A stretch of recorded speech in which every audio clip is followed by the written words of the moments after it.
자, 함께 보실 말씀 베드로 후서 3장의 말씀입니다. 베드로 후서 3장 14절로 17절의 말씀, 우리 한 절씩 교독하도록 하겠습니다. 자, 베드로 후서 3장 14절을 제가 먼저 봉독합니다. 그러므로 사랑하는 자들아, 너희가 이것을 바라보나니 주 앞에서 점도 없고 흠도 없이 평강 가운데서 나타나기를 힘쓰라.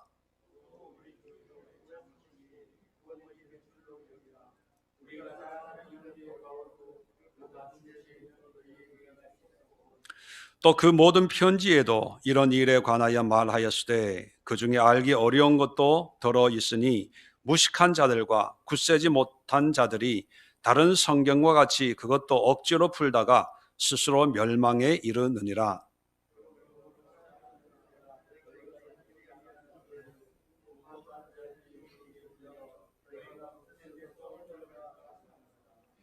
아멘. 17절까지 함께 교독을 했습니다. 오늘 이 말씀을 가지고 거짓과의 전쟁이라고 하는 그런 제목으로 말씀을 나누고 또 함께 기도하려고 합니다. 베드로 후서의 큰 주제를 제가 말씀드린 바와 같이 고난 가운데 우리의 약한 부분을 틈타는 그런 여러 가지 미혹들, 거짓 신앙에 대한 경고와 또 경계와 분별하고 하는 말씀을 베드로 후서에서 기록이 되어 있다, 이렇게 말씀을 드렸습니다. 세상이 혼란하면 그 혼란한 틈을 타서 마귀의 역사가 또 일어납니다. 그래서 우리 믿는 자들에게는 삶의 위기도 큰 문제지만 이런 위기를 통해서 역사하는 영적인 위기도 우리는 경계하고 또 조심해야 될 그런 필요가 있습니다. 자, 그래서 베드로 사도는 이 편지를 이제 마치면서 이런 미혹과 거짓된 사탄 마귀의 역사에 우리가 어떻게 대응할 것인가, 이들과 어떻게 싸워서 믿음을 지키고 은혜를 수호할 것인가에 대한 마지막 권면을 오늘 본문의 4가지로 우리에게 전해주고 있습니다. 14절에 보니까 그러므로, 또 17절에도 그러므로 어떤 결론을 이제 마지막 어떤 권면의 말씀을 전해 주려고 한다 하는 것을 알 수가 있습니다. 자, 첫 번째 우리에게 이런 상황에서 무엇을 원하냐 하면 14절에 보면 사랑하는 자들아 너희가 이것을 바라보나니 주 앞에서 점도 없고 흠도 없이 평강 가운데서 나타나기를 힘쓰라. 자, 말씀드린 것처럼 삶의 위기가 오면 보통 사람들은 이 위기를 어떻게 극복해야 될 것인가, 거기에 온 관심을 쏟게 되죠. 돈의 문제면 돈을 어떻게 해결할 것인가, 건강이면 건강을 어떻게, 사업이면 사업을 어떻게 해결해야 될 것인가, 거기에 온 신경을 쓸 때 이런 위기 앞에 있는 이 성도들에게 하나님은 어떻게 말씀하시냐 하면 주 앞에서 점도 없고 흠도 없이 평강 가운데 나타나기를 힘쓰라. 우리의 삶이 거룩한 삶, 하나님의 말씀에 따르는 그런 삶을 살기를 요구하고 있다는 거예요. 그런데 이런 하나님의 말씀에 반박해서 마귀는 어떻게 미혹을 하겠습니까? 반대로예요. 삶의 거룩은 지금 발등에 불이 떨어져 있으니까 그건 중요하지 않고 문제에 집중해야 돼. 상황에 집중해야 돼. 우리가 얼마나 심각한 환경에 처해 있는지 현실을 파악해야 돼. 자꾸 그런 쪽으로 우리의 관심을 몰아갑니다. 그래서 위기 속에 현실을 파악하면 그 결과는 당연히 뭘까요? 염려, 걱정, 근심, 두려움입니다. 그래서 그런 염려, 걱정, 근심, 두려움에 기도를 하지요. 근데 그 기도는 하나님이 원하시는 기도가 아니라 내가 원하는 기도, 나의 이 염려, 걱정, 근심을 한 번에 해결해 줄 수 있는 그런 기도의 제목을 붙들고 아주 열심히 기도를 하는 거지요. 그런데 영적으로 보면 그게 미혹입니다. 그게 거짓 가르침이에요. 논리적으로 보면 참 맞는 말이에요. 문제가 생겼으니까 문제를 놓고 간절히 기도하면 하나님이 들어 응답하신다. 참 논리적이고 우리가 너무나 익숙하게 알고 있는 그런 차원의 신앙의 모습이지요. 그런데 성경은 우리에게 뭘 말씀하냐 하면 그런 위기 속에서도 우리의 삶을 하나님이 기뻐하시는 점도 없고 흠도 없이 오히려 평강, 두려움이 아니라 평강 가운데서 나타나기를, 살기를 힘쓰는 것을 원하고 있다는 것입니다. 그래서 위기 속에는 우리가 더 헌신하고 더 구별되고 더 거룩한 삶을 사는 그런 기회로 맞이해야 됩니다. 근데 실상은 반대로 하죠. 아무 문제 없을 때는 믿음으로 살려고 하지만 문제가 생기면 하나님 잠깐만요. 예배도 잠깐만, 기도도 잠깐만 이 문제를 해결해 놓고 정리해 놓고 기반 잡아 놓고 어느 정도 해결되면 다시 와서 예배 드리고 기도하고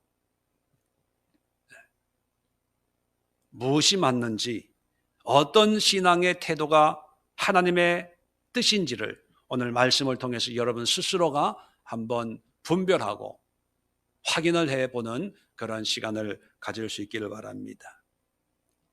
두 번째, 거짓과의 전쟁에서 이기기 위해서는 15절에 또 우리 주의 오래 참으심이 구원이 될 줄로 여기라. 자, 우리 주의 오래 참으심, 이 오래 참으심이라고 하는 내용은 9절과 연결이 됩니다. 주의 약속은 어떤 이들이 더디다고 생각하는 같이 더딘 것이 아니라 오직 주께서 너희를 대하여 오래 참으사 아무도 멸망하지 아니하고 다 회개에 이르기를 원하시느니라. 왜 하나님이 마지막 종말의 재림을 속히 네로 황제가 이 난리를 치는데 가만 놔두고 있냐? 그렇게 아마 항의를 한다면 하나님은 바로가 옳아서 내가 심판하는 게 아니라 참고 있다는 거예요. 참는 이유는 바로가 불쌍해서가 아니라 더 많은 사람들이 구원을 받도록, 멸망치 않고 구원을 받도록 회개할 기회를 주기 위해서 내가 참는다, 참고 있는 거야. 그렇게 말씀하고 있거든요. 아마 이런 마음은 지금 또 그럴 거예요. 지금 또. 자, 그렇다면 15절에 이 말씀은 어떤 의미냐 하면 지금 고난 가운데 있습니다. 환난 가운데 있죠. 불평, 불만, 원망, 한탄의 그런 상황입니다. 그런데 그런 상황에서 우리 성도들에게 주의 오래 참으심이 구원이 될 줄로 여기라. 이 얘기는 뭐냐면 모든 것이 어렵고 힘들지만 하나님의 오래 참으심으로 내가 구원받았다는 것에 대한 기쁨과 감사함을 다시 한번 회복시켜야 된다, 기억해야 된다, 그것입니다. 돈이 잃어버린 것, 건강을 잃어버린 것, 좋은 환경을 잃어버린 거에 연연해하지 말고 이런 상황이지만 하나님이 나에게 은혜를 베푸시고 믿음을 주시고 구원을 베푸신 그런 은혜를 우리가 기억하고 거기에 감사하는 그런 삶이 되어야 된다는 것입니다. 왜냐하면 마귀는 위기 속에서 우리에게 어떻게 공격하냐 하면 거 봐, 네가 그렇게 열심히 기도해도 하나님은 너한테 관심이 없어. 살아계신 하나님이라면 네가 왜 이렇게 고난당하는데도 가만히 내버려 두겠어. 너의 형편 봐. 안 믿는 사람들은 잘 먹고 잘 사는데 그렇게 예수 그렇게 얘기한 너는 이렇게 가난해졌잖아. 이것만 보더라도 하나님을 믿을 필요가 없어. 그렇게 헌신할 필요가 없어. 그냥 지금까지 평생 믿었으니까 교회 안 다니면 또 할 게 없으니까 교회는 다니긴 다니는데 너무 그렇게 열심으로 믿지 마. 헌신적으로 믿지 마. 하나님이 너한테 해준 게 뭐가 있어? 자꾸 그러는 거예요. 거기에 넘어가는 거예요. 마귀의 그 말에 감동받고 맞아. 내가 미쳤지. 그 많은 돈을 교회에다 쏟아붓고 그 많은 시간을 교회에다 쏟아붓고 목사한테 내가 얼마나 잘했어. 다 헛거야. 결국은 코로나19 터지니까 남는 건 나 혼자밖에 없어. 본전 생각나는 거예요. 그게 마귀가 주는 거예요. 그럴 때 우리 믿는 자들은 이런 환난을 통해서 하나님이 구원할 자에게 회개의 기회를 주려고 이런 환난의 때를 우리에게 허락하시고 하나님이 참으시는구나. 그 참으시는 중에 내가 구원을 받고 믿음의 사람이 됐다는 것이 얼마나 감사하고 기쁘냐. 이 세상은 잠깐 있다가 사라지지만 인생 요즘에 90, 100년이라고 하지만 그 100년을 참고 인내하면 나에게 영원한 생명이 준비되어 있다는 이 사실이 얼마나 감사한지, 어려 위기 속에 하나님이 나에게 베푸신 그 구원의 은혜를 인하여 기뻐하고 감사하라는 것입니다. 잃어버린 돈에 관심을 두지 말고 믿음으로 얻은 구원에 관점을 바꾸라는 거예요. 관점을. 그래서 거짓과의 전쟁이라고 말씀드렸잖아요. 마귀는 자꾸 현실을 보게 해요. 사람들이 너보고 뭐라 그러는지 알아? 그런데 성령은 뭐라고 얘기합니까? 새하늘 새 땅을 봐. 하나님이 베푸신 구원을 봐.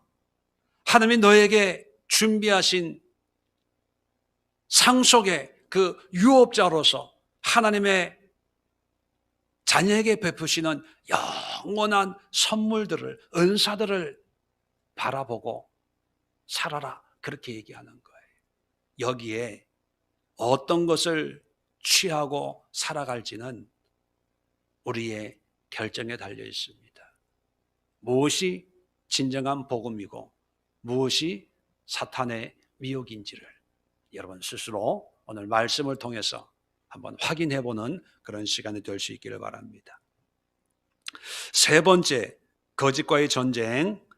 15절 중간부터 우리가 사랑하는 형제 바울도 그 받은 지혜대로 너에게 이같이 썼고 또 그 모든 편지에서도 이런 일에 관하여 말하였으되 그 중에 알기 어려운 것들이 들어있으니 무식한 자들과 굳세지 못한 자들이 다른 성경과 같이 그것도 억지로 풀다가 스스로 멸망에 이르느니라. 자, 편지라고 하는 게 나오죠. 바울 서신입니다. 우리에게는 신약 성경이죠. 이런 성경에도 이게 다 기록이 되어 있다는 거예요.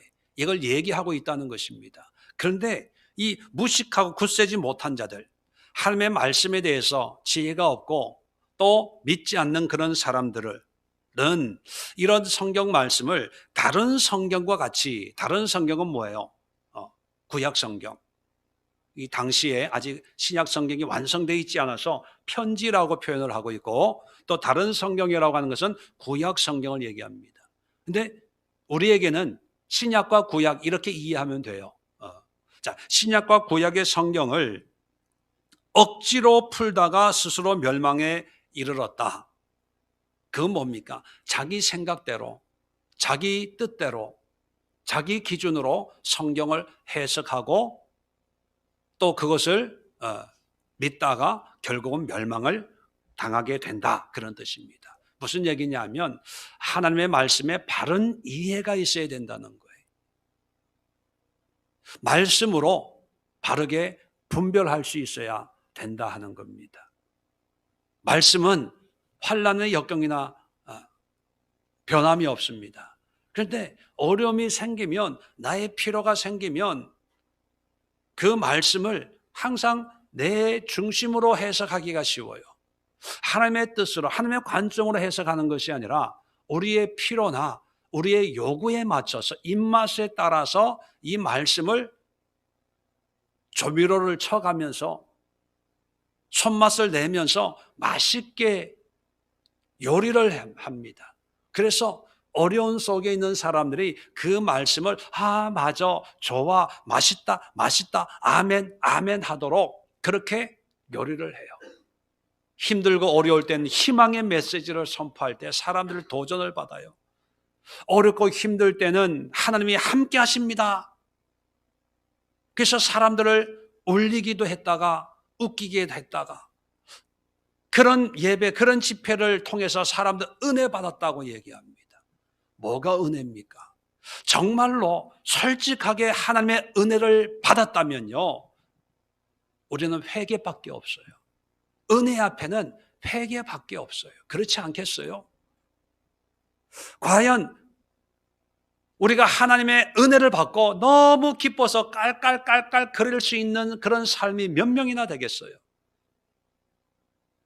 하나님의 은혜를 받고 참 감사하다, 기쁘다, 참 행복해, 이런 은혜를 누릴 수 있는 사람이, 그렇게 사는 사람이 과연 몇 명이나 되겠습니까? 제가 볼 때는 하나님의 은혜를 받으면 누구나 할 것 없이 하나님, 제가 죄인입니다. 나 같은 죄인에게 이런 은혜가 가당치나 합니까? 받을 자격이 없습니다. 하나님 용서해 주세요. 나를 불쌍히 여겨 주세요. 그렇게 되지 않을까 생각을 해요. 말씀을 바르게 하나님의 뜻 가운데 이해할 수 있는 그런 영적인 지식을 우리가 연마해야 됩니다. 참 가슴 아픈 일들 중에 하나가 뭐냐면 평생을 신앙생활 하는데 적어도, 그죠? 근데 성경에 대한 지식이 없어요. 성경에 대해서 알려고 하지 않아요. 설교 듣는 것으로 전부라고 생각을 합니다. 어떤 사람은요, 요즘에 다닐 교회가 없대요. 좋은 교회가 없어서 인터넷으로 예배 드리는데 인터넷에 좋은 목사님 설교를 들으면서 신앙생활을 한대요. 그래서 나는 저 사람이 참 믿음이 보통 믿음은 아니어서 수준이 좀 우리하고 달라서 맞는 교회가 없어서 저렇게 인터넷 설교 듣고 사나 보다, 그렇게 생각을 했는데 얼마 전에 그 사람의 삶의 내용 뚜껑 열린 것을 이렇게 들여다보니까 세상 사람들보다 더 세상의 쾌락을, 세상의 오락을, 자기가 원하는 것을 위해서 참 더럽더라고요. 그 삶이 추하더라고요. 추해. 그래서 말로는 좋은 교회가 없대요. 다닐 만한 교회가 없대요. 이게 오늘날의 우리의 현실입니다. 듣기는 듣지만 이해하려고 하지 않고 그냥 듣는 거예요. 그 말씀의 뜻이 무엇이고 하나님이 우리에게 뭘 원하는지 바른 말씀에 대한 이해가 없고 그냥 말씀을 듣는 거예요. 들으니까 회개의 말씀 앞에 조는 거예요. 딴 생각하는 거예요. 하나님의 불심판의 경고의 말씀을 들어도 웃고 룰루랄라 하고 이해가 안 되니까. 근데 그런 사람들이 또 열심히 또 교회 봉사를 해요. 여러분, 미혹을 이기기 위해서는 알아야 되는 거예요. 알아야. 분별해야 됩니다. 그 분별하기 위해서는 바른 말씀을 이해하고, 이해하기 위해서는 바른 말씀을 읽고 공부하고 연구하고 배우고, 그런 수고와 노력을 편안할 때 하는 것이 아니라 내로의 극심한 핍박 속에, 고난 속에, 환난 속에, 어려움 속에 그 일을 열심히 하라고 베드로 사도가 이렇게 권면하고 있다는 것입니다. 마지막으로 17절입니다. 그러므로 사랑하는 자들아 너희가 이것을 미리 알았은즉 무법한 자들의 미혹에 이끌려 너희가 굳센 데서 떨어질까 삼가라. 한마디로 얘기하면 이제 거짓 신앙 이런 것을 통해서 거짓 신앙을 분별해서 미혹되지 않도록 조심하라는 거예요. 조심하라는 거예요. 분별하라는 거예요. 좋은 게 아니고 우리가 참인지 거짓인지 바른 신앙인지 잘못된 신앙인지 분별해서 이거는 아니다 싶으면 얼씬도 하지 말아야 되고 단호하게 끊어야 됩니다. 지난 주일 말씀드린 것처럼 얼매이지 않고 얼매인다라는 뜻이 섞인다라는 뜻이라고 말씀을 드렸어요. 처음에는 조금씩 섞여요. 별 차이가 안 나요. 구별이 안 될 수도 있어요. 그런데 그 조금씩 사소한 것, 작은 것을 그냥 방치하면 결국은 진다고 표현하고 있습니다. 진다고 표현하는 것은 2장 19절에 보면 이긴 자의 종이 되는 것이다 이렇게 설명을 해줘요. 다시 말하면 처음에는 별거 아니야 괜찮아 이런 소리 들어도 난 기도해 예배 드려 하나님 뜻대로 살아야지 처음에는 그렇게 얘기해요. 그런데 그것을 계속 허용하다 보면 나도 모르게 그 사람이 되어 있는 거예요. 이단들의 가르침을 듣고 왜 저 사람처럼 학식 많은 사람들이 대학 교수들이 박사들이 의사들이 사장들이 엘리트들이 왜 저런 이단을 따를까? 우리가 보면 이해가 안 돼요. 근데 그런 일이 현실적으로 일어나고 있어요. 왠지 아세요? 그것을 계속 듣다 보면 어느 날 한순간 자기가 거기에 들어가 있는 거예요. 어느 날 내가 그것을 전도하고 있어요. 어느 날 내가 신천지의 집화장이 되어 있는 거예요. 그게 실질적으로 일어나고 있는 것입니다. 여러분, 단호하게 끊고 믿음은 좁은 길입니다. 많은 사람이 가지 않지만 바른 말씀과 바른 신앙과 바른 예배와 바른 삶을 통해서 하나님을 향해서 한 마음으로 단 마음으로 달려가는 그런 각오가 너희들에게 필요하다 이렇게 말씀을 우리에게 전해주고 있습니다. 그렇다면 오늘 우리가 당하고 있는 이런 현실적인 문제도 우리가 극복을 해내야 될 문제입니다.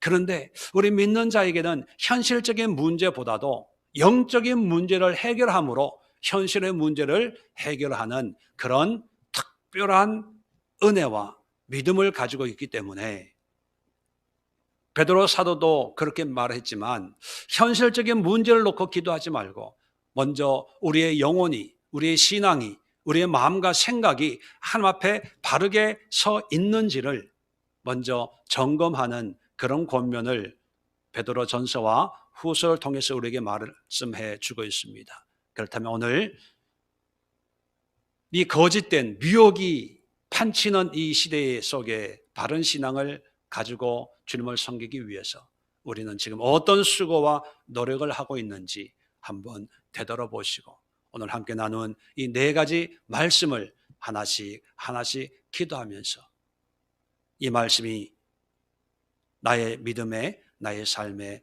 응답되게 하옵소서. 그래서 이 마지막 때 미혹되지 않고 바른 신앙으로 끝까지 구원의 길을 걸어가는 하나님의 자녀 되게 하옵소서. 함께 기도하고 헌신하고 고백하는 시간을 갖도록 하겠습니다. 기도합니다. 좋으신 하나님, 오늘 거짓과의 전쟁이라고 하는 말씀을 함께